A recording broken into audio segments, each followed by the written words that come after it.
जय श्री कृष्णा। राधे राधे। आइए सुनते हैं गुरुवार व्रत कथा।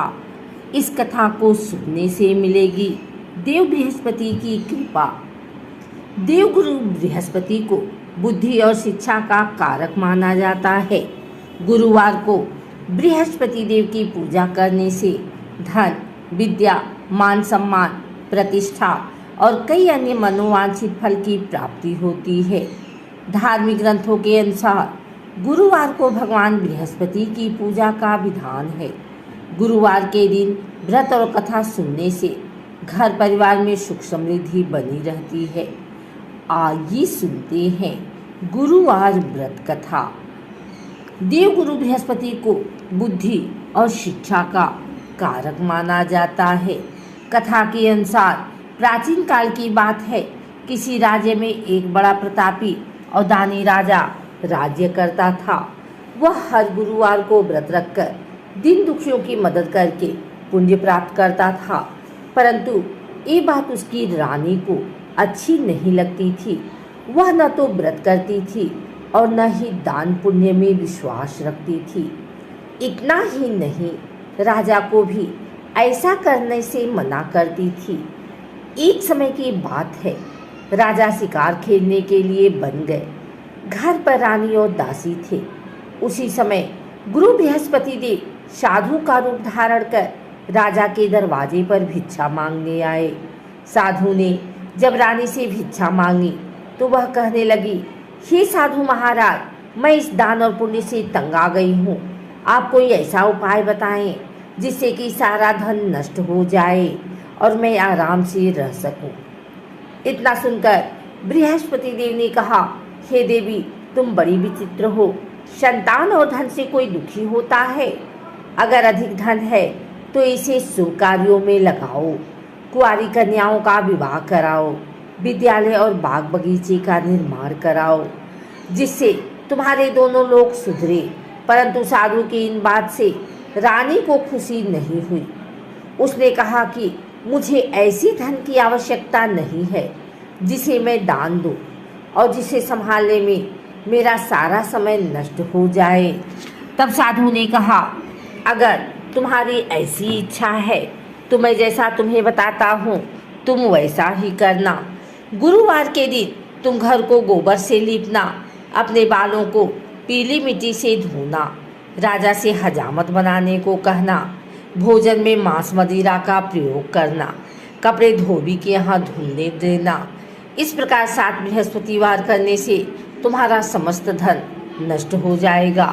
इतना कहकर साधु के रूप में बृहस्पति देव अंतर ध्यान हो गए।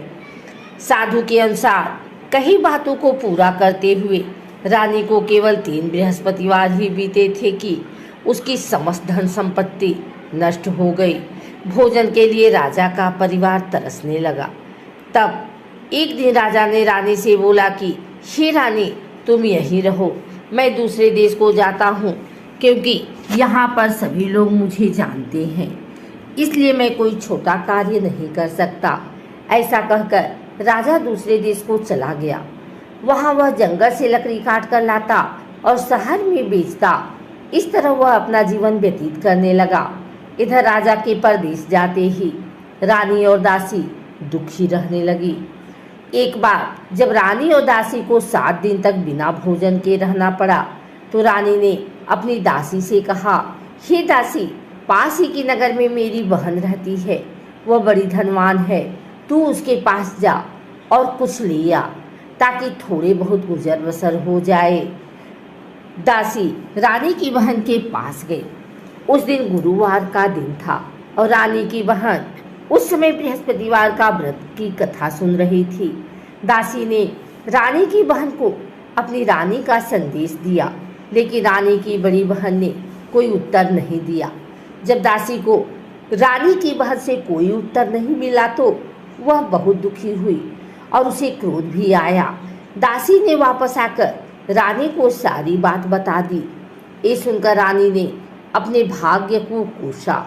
उधर रानी की बहन ने सोचा कि मेरी बहन की दासी आई थी, परंतु मैं उससे नहीं बोली, इससे वह बहुत दुखी हुई होगी।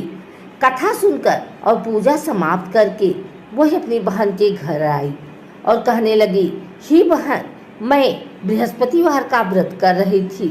तुम्हारी दासी मेरे घर आई थी, परंतु जब तक कथा होती है तब तक न तो उठते हैं और न ही बोलते हैं, इसलिए मैं नहीं बोली। बताओ दासी क्यों आई थी? रानी बोली, बहन, तुमसे क्या छिपाऊं, हमारे घर में खाने तक को अनाज नहीं है। ऐसा कहते कहते रानी की आंखें भर आई। उसने दासी समेत पिछले 7 दिनों से भूखे रहने की पूरी बात अपने बहन को बता दी। रानी की बहन बोली, देखो बहन, भगवान बृहस्पति देव सबकी मनोकामना को पूर्ण करते हैं। देखो, शायद तुम्हारे घर में अनाज रखा हो। पहले तो रानी को विश्वास नहीं हुआ, पर बहन के आग्रह करने पर उसने अपने दासी को अंदर भेजा तो दासी को बड़ी हैरानी हुई।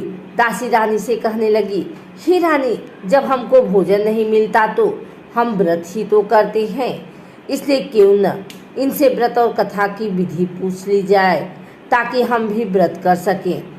तब रानी ने अपनी बहन से बृहस्पति देव की कथा सुनाई और विधि बताई।